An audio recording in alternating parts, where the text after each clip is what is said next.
As Muammar Gaddafi's days in power near their end, what does the immediate future hold for the new leaders of Libya? Can they secure a country racked by months of conflict? This is Inside Story.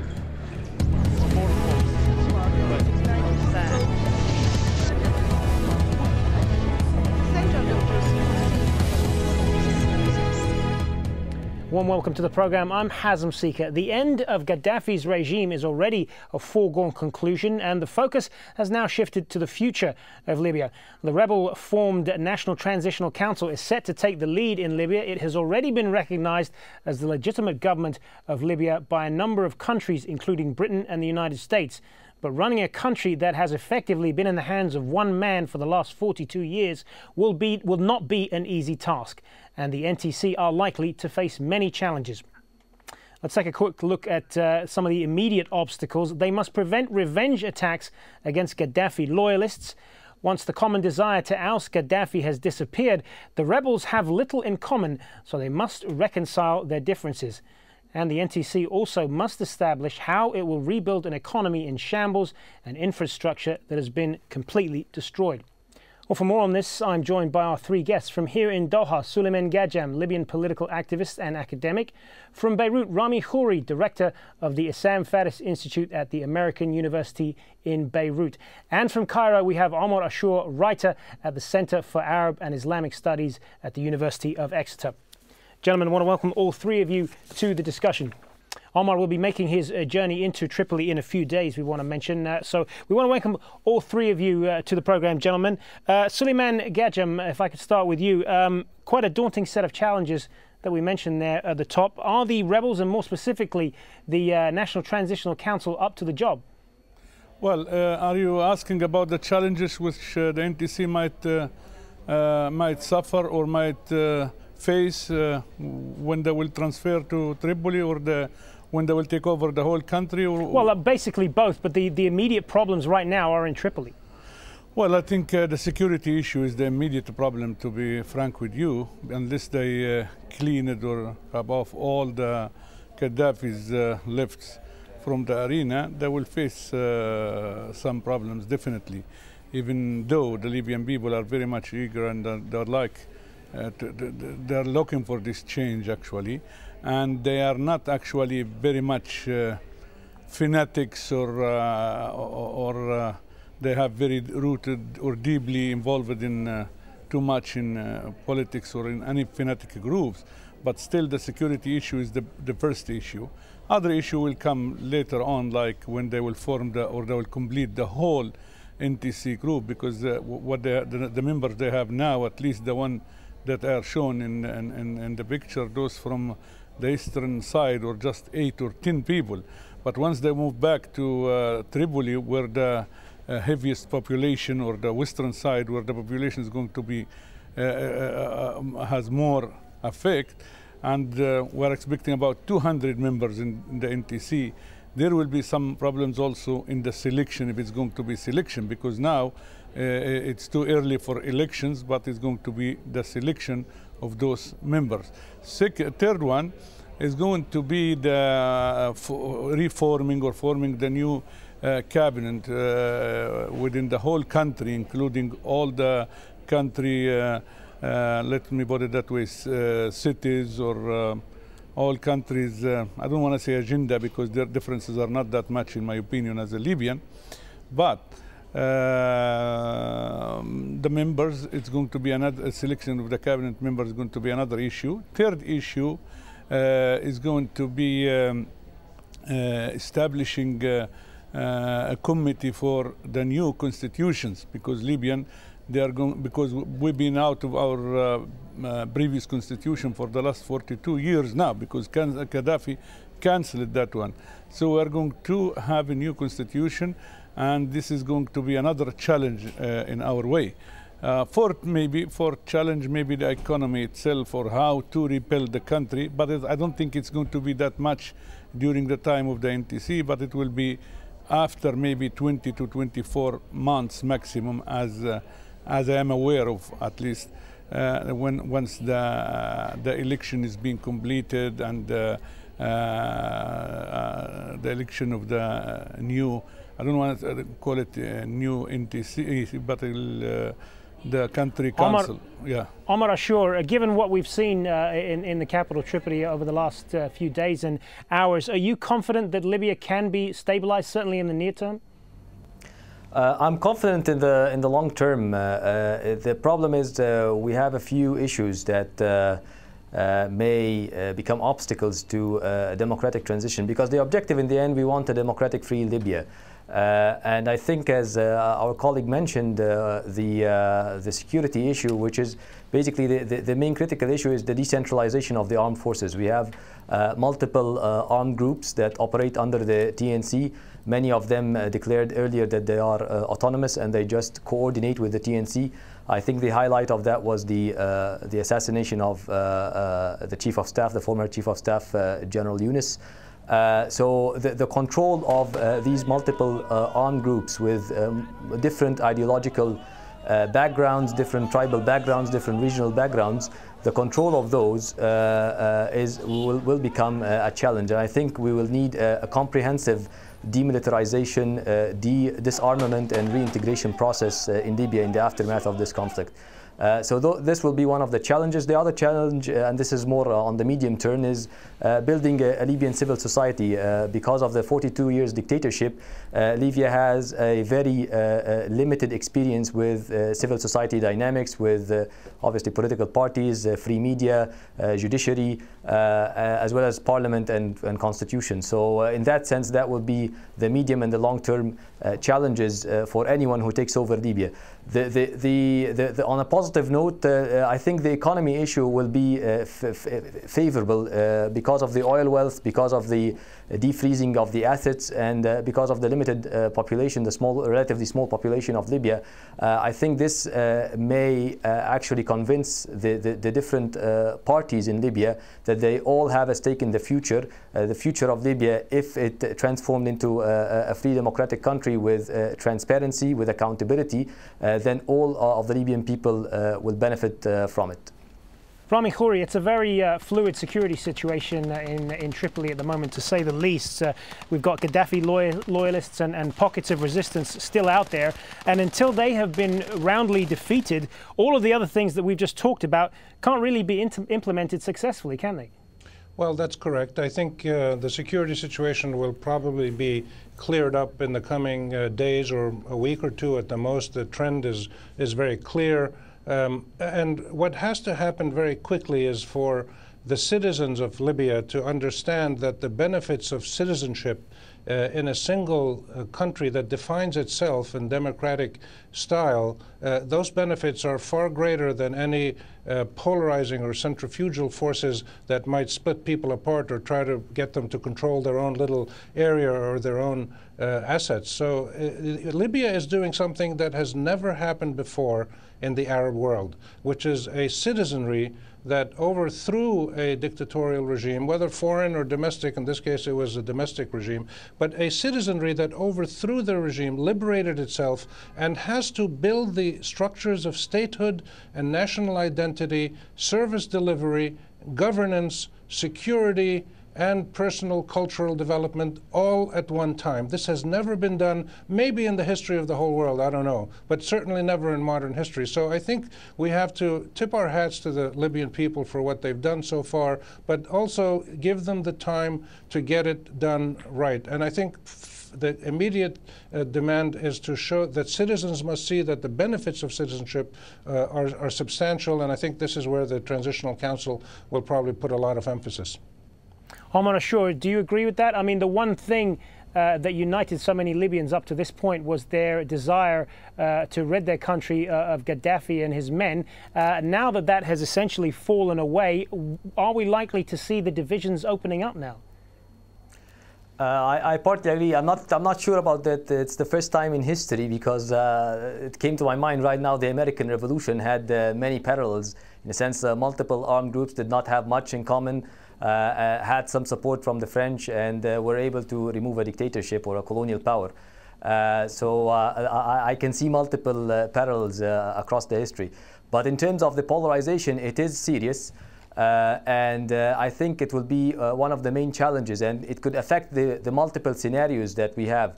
There was this large-scale survey that was done by Columbia University by two of the researchers affiliated with Columbia that showed that the likelihood of deterioration into a civil war following a successful armed campaign is around 43%, which is quite high. They looked at 323 cases between 1900 and 2006.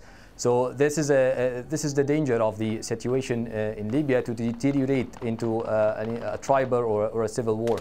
There's another scenario of obviously another dictatorship, which would not be in the benefit of anybody after all these the blood that was spilled in Libya and the sacrifices of the Libyan people, and obviously for the ones who supported the struggle of the Libyan people in Europe and in the US and in Canada, because this will mean for them more immigration and obviously more security threats. And then there's the other scenario, which getting stuck in transition, like you don't go forward and you don't go backward at the same time. That will be the scenario of Russia following its transition, not really a full democratic country, but at the same time not a full-fledged dictatorship.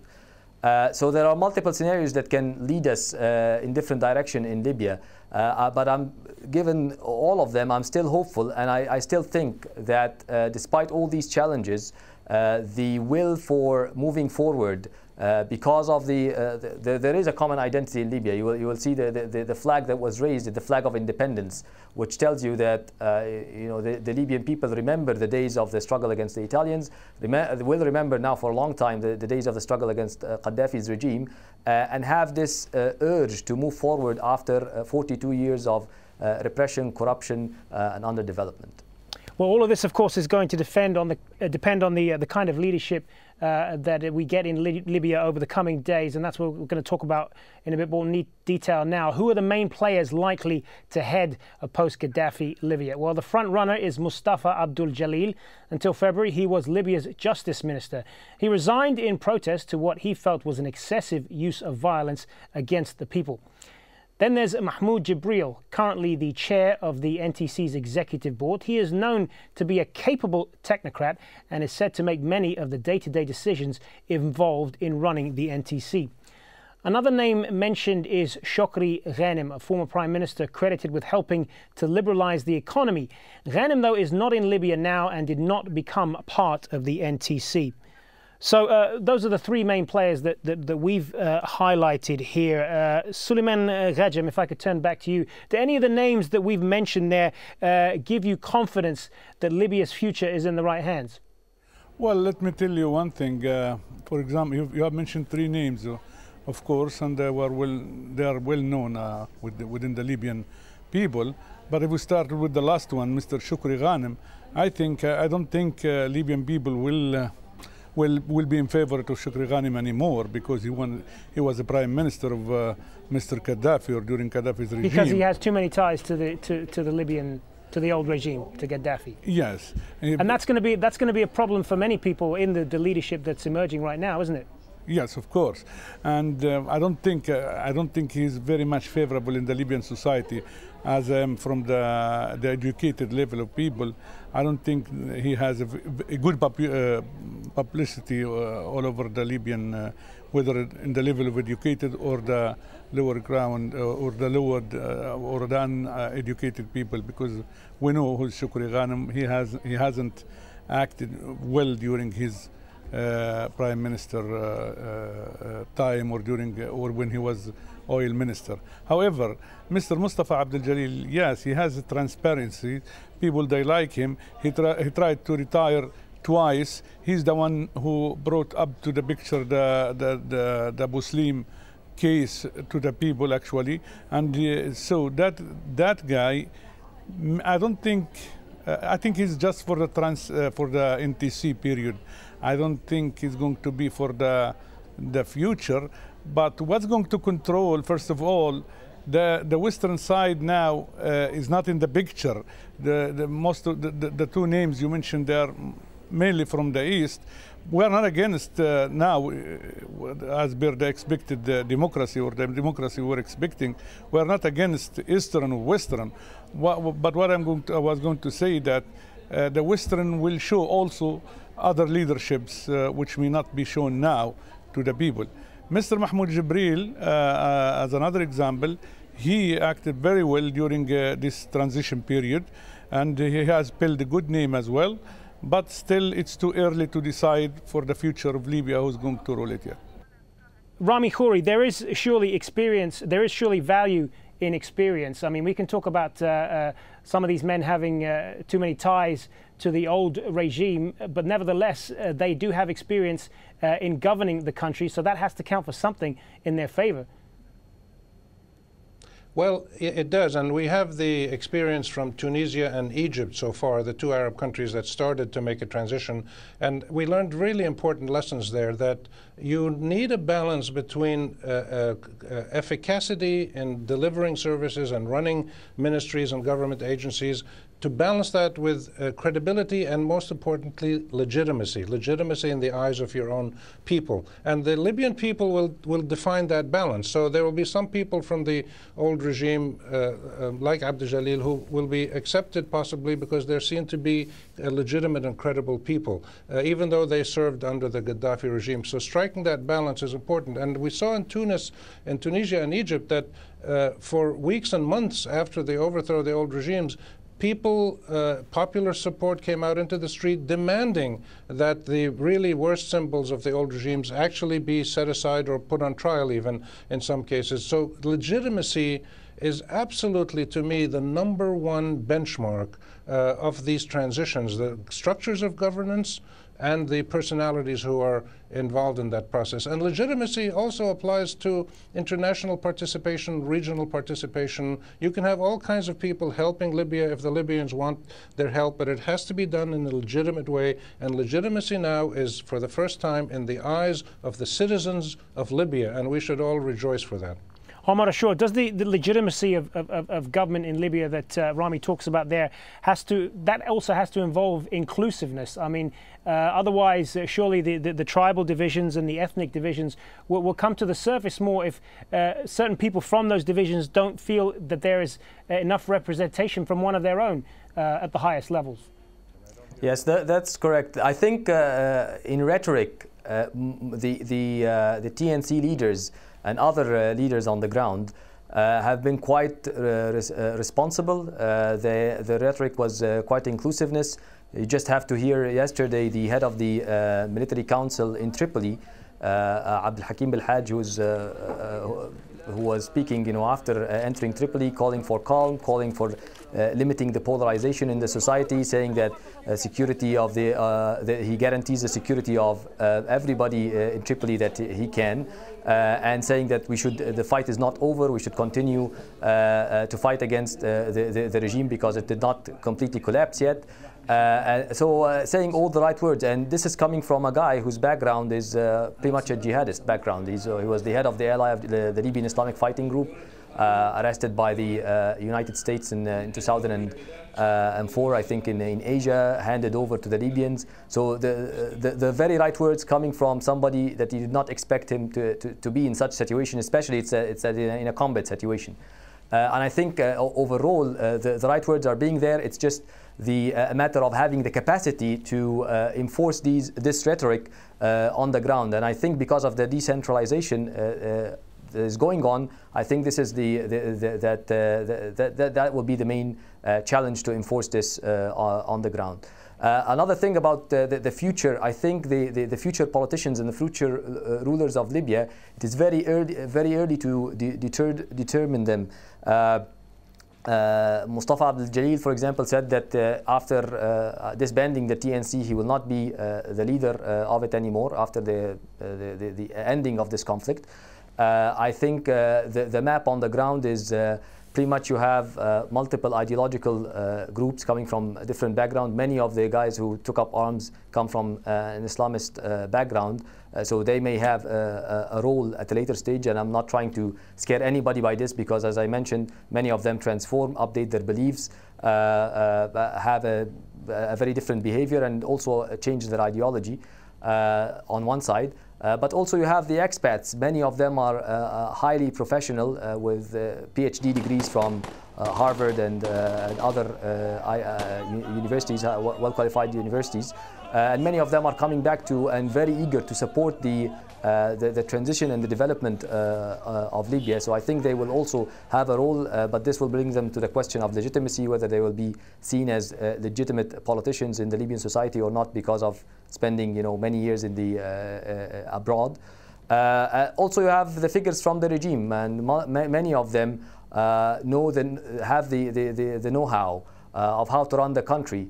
And obviously, eliminating them and moving them out will be a mistake, as we saw in Iraq. Moving them out mean pretty much the collapse of the bureaucracy in the state. So you have figures and leaders in Libya coming from multiple backgrounds, and I think the interaction between them is going to form the future political map of Libya.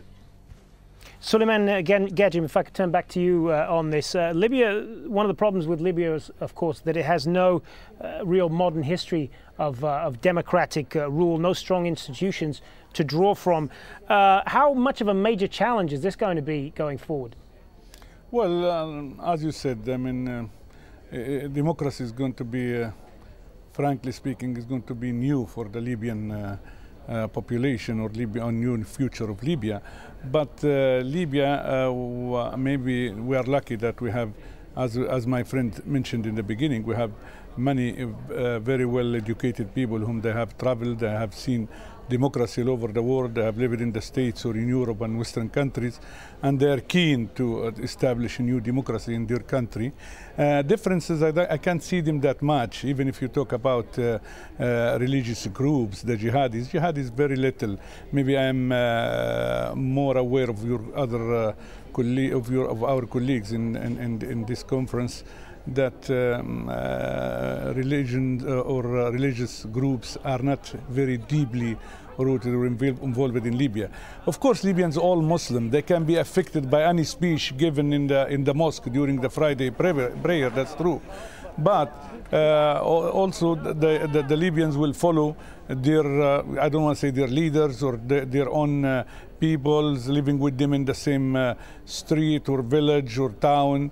Once they are convincing people, and they can convince or brought the democracy, the democracy of the, I don't want to say the Western world, but democracy to their own people, where fairness, where mutual, where mutual interests can come together. Libyans easily, I think they are easily or more easily than our neighbors, because we used to be we not having any parties. We don't have any figures or references from religious point of view to be followed, rather than to select others. So I think those difficulties is going to be, or those problems are going to be less in Libya if you compare it to our neighbors. Rami Khouri, I mean, we've been making comparisons to other countries there and how Libya will fare compared to them, as Suleiman Gajim just did. But inevitable comparisons have been made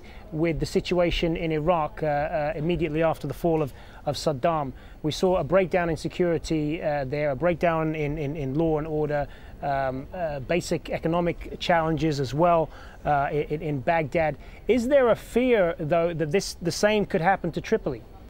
Well, in a worst-case scenario, it might happen, but there's a big difference. The difference here is that there isn't a foreign army of occupation like there was, and you didn't have nutty characters in Washington and London who came into Iraq and started to recreate a governance system in their own image, which obviously was a complete failure. In Libya, the Libyan people, with the support of NATO, the Libyan people overthrew their regime, and it's going to be up to them to create a new system. So I am much more confident that the Libyan transition will go much more smoothly than the situation in Iraq has gone. There are all right, tensions, and on that, obviously. Optimistic note, we are going to have to leave it there. We are unfortunately out of time, but I want to thank all three of our guests for taking part in the discussion. Suleiman Gajim in Doha, Rami Khouri in Beirut, and Omar Ashur in Cairo. Gentlemen, many thanks for being with us. And thank you for joining us here on this edition of Inside Story. As always, we welcome your comments and suggestions. Just email them to us anytime at insidestory@aljazeera.net. Bye for now.